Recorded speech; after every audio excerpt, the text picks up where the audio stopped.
काय आता मी बनवतोय फ्रँकी आहे बघा. आमच्या मम्मीने फक्त वड्या आणलेल्या नाही, घरात चपाती पडलेली आहे बघा. मग वड्यांची आम्ही फ्रँकी बनवली. तर गाईस तुम्ही पण या वडापावच्या वड्यांनी बनलेली फ्रँकी खायला. तर गाईच आज आम्ही लोक आलो क्रिकेट खेळायला बघा. माझी बॅटिंग आहे आणि दुसरीची बॉलिंग आहे.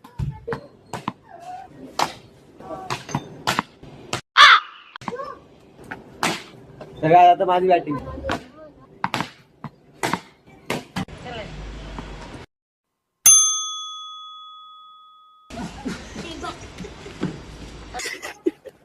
तर काय झाला, माझा स्पिन बॉल लागलेला आहे, तुम्ही पाहू शकता.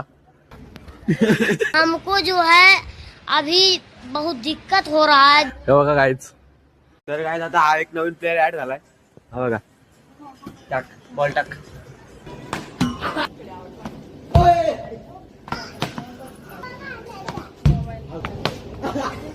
आता आम्ही चाललोय शोरमा खायला. ऍक्च्युली आम्ही रोजच जातो. तर काय आता आम्ही आलोय शोरमा खायला. बघा हे दोघं आता माझा शोरमा आता रेडी होतोय. हे बघा चाललोय घरी, भेटू नेक्स्ट ब्लॉग मध्ये. बाय.